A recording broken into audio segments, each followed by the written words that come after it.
Good. Hey everyone, this is Mike, and I'm here with Isaac. Howdy.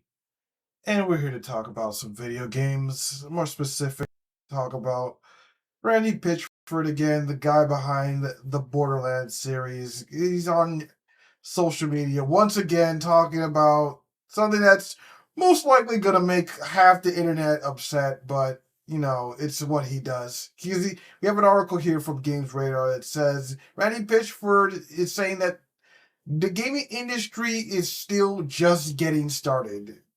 There's like he said, we haven't had our Citizen Kane yet, let alone our Jurassic Park or our Star Wars.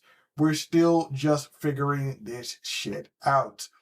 Now, before we get into this, if you like what we do here, please rate, comment, and subscribe. Once again, this is supposed to be about Randy Pitchford basically saying that in terms of just like storytelling, the gaming industry hasn't had their magnum opus, so to speak. Like mentioning Citizen Kane, 12 Angry Men, or even like a SpongeBob movie for like the video game, and it's just like even in the article mentioned here on Games Radar, there's already like so many like stellar games with like high class storytelling. Again, like mentions here, Ocarina of Time, Metal Gear Solid, Chrono Trigger, 100% timeless games with classic, amazing stories. Like if you play them, I would easily say they would rival any Hollywood movie.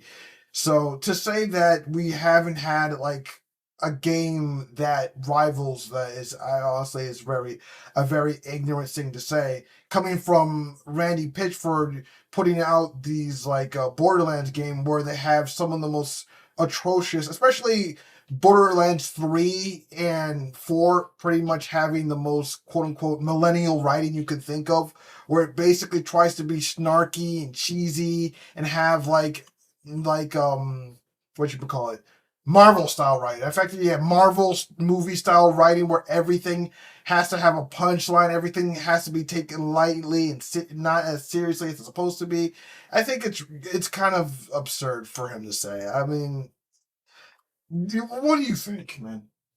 I mean, I get it. Pitchfork has been a lightning rod in terms of the internet, in terms of things that he mentioned. Everybody knows over the summer that he mentioned how the situation, if you want to be able to play a game, that's expensive over $80, he'll do everything you can to be able to purchase it, which also costs like lightning rod throughout the social media aspects. But in terms of whether or not you feel how he's handled his games, let's just kind of analyze what he was trying to say in terms of the idea of the Citizen Kane, which seems to be I guess, the reaching point in terms of hopefully making a game that is be able to, guess, transcend gaming in terms of just not being just a video game, but it's just a form of art piece that is well received by everybody within the industry and as a gamers alike in terms of that idea. Um, do we feel like we reached that point in gaming? That's really kind of the question I think that's honestly being asked, whether or not you don't believe in his politics. Um, that's really hard to say because, like you said in the article, it does mention. Think about games like Ocarina of Time. You think about Metal Gear Solid. You think about games of Final Fantasy VII. Like you think about all the games that, and now Arc, and even maybe even certain modern games, maybe like The Last of Us, in terms of storytelling and how it's gotten better in terms of art and storytelling, or games like Ghost of Tsushima. Ghost of Tsushima. How they're starting to push the boundaries of being able to add more cinematics, even games like Uncharted. Like I'm thinking more big budget games in terms of that really go in scale like that. Yeah. Trying to push the limit of trying to be cinematic and trying to be storytelling, though. But it is kind of a little bit weird to say that because in one argument you can almost say maybe we haven't reached that in a while, because again, we always think that, oh, it can't get any better than this, and then this within the next 5 or 10 years with the advancement of technology, it they seem, in advance of better audio, it seems to always take another big step in storytelling in terms of ideas and productions about that. So, in one way, I would kind of say there's always room to kind of maybe reach the next milestone in video game storytelling in terms of the dynamics. The only issue coming from him, though, is that right now in the situation of video games, you have a big major companies basically consolidating all the companies together in one. You hear massive layoffs. Basically, was a lot of those uh, studios basically letting go of the artistic talent that one would need to be able to find that Citizen Kane, or to at least be able to reach it with advanced technology. I think that's a kind of a big issue. And on top of that, right now, it's just where the video game industry focus on more monetization and less risk taking. So even if we feel like we haven't really sat down and reached that point, at the moment where the gaming industry is, especially within the Western culture right now, that's a little hard to say if that can be reached at this moment. Yeah, but the thing that I have with his opinion that we haven't reached our quote unquote Citizen Kane of gaming is what qualifies a game with such profound storytelling that it will be on the same level. He doesn't like explain what is a a Kane or a Jurassic Park or Star Wars. What exactly does a game have to achieve in the medium in order to have that level of respect for the medium? I think when you kind of look at a game like this, I think it has to be, and it was kind of funny because I was asking that question too. And I think right now, like, I think you would have to find a game where it's just world received all around in terms of its game mechanics and how those game mechanics are able to interact and push the story forward, where you're not just quote unquote sitting or interactively pushing the game moving though, but it actually plays, that story actually transcends to something that is more than just game mechanics or just moving the story forward, if that makes any sense. And to be honest with it doesn't. It honestly doesn't, considering that gaming is an amalgamation of every other creative medium in existence right now. It combines music, it combines visual art, it combines like movies and all that stuff. Like it's literally anything you can do in gaming, you can pretty much do in any other medium. And like into that effect. So like I don't sure what Randy is trying to get at here to say that we don't have a game that is universally accepted by everybody. Like gaming is in a spot where it's basically as mainstream as gaming is going to get right now. It's not going to get more accepted by the masses than it is right now. It's the biggest entertainment medium in the world. It's bigger than movies. I don't think he's talking about the biggest entertainment medium more. I think he's talking about a game, the next big game that where everybody can. Yeah, we know that video game is the biggest entertainment medium in the world. I think he's talking about a particular masterpiece. Again, they keep on using the word Citizen Kane. Have you seen the movie Citizen Kane? No, I Yeah, have it's not. basically a classic movie where it transcends the art of movie making in terms of how it used its visual art and how it used even movie techniques around its time to be able to update it than just being another visual movie. I think that's what he's trying to say there in terms of the ability of that. He's not trying to say that video games, yeah, we already know that. That's going to say a game that transcends the next point in terms of technology and stuff moving forward. If that's the case, then Metal Gear Solid is already that game. It is basically the one game that basically proved that gaming can be more than just mashing buttons, more than just Mario going off to save the princess with some stomping Goombas and all that. It was basically treated like it was basically produced like a movie, like the style of a movie, as many different like little like quirks and story beats that make you think, that make you realize what's going on in the real world.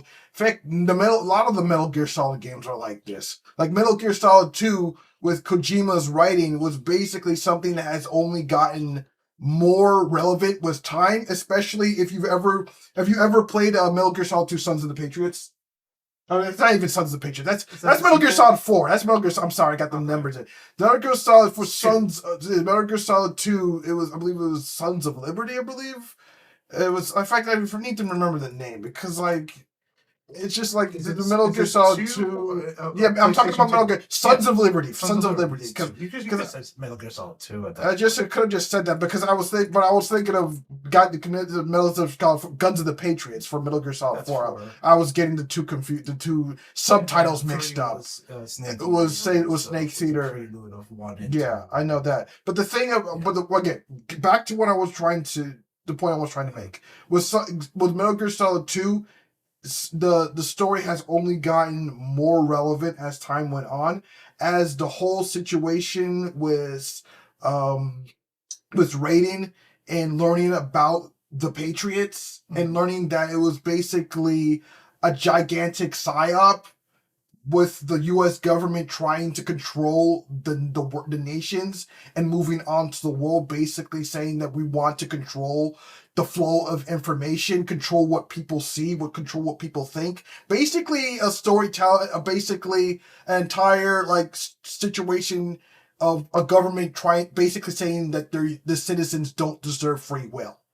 That's basically something that can be seen in today's society right now with how information is being controlled on the internet. It is so profound, and when you go back to it, it absolutely blows your mind. If he's trying to say that the story needs to transcend what storytelling does, that is a game that absolutely transcends what storytelling can do.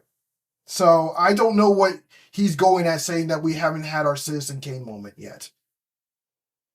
Absolutely. Okay. That's very interesting, though.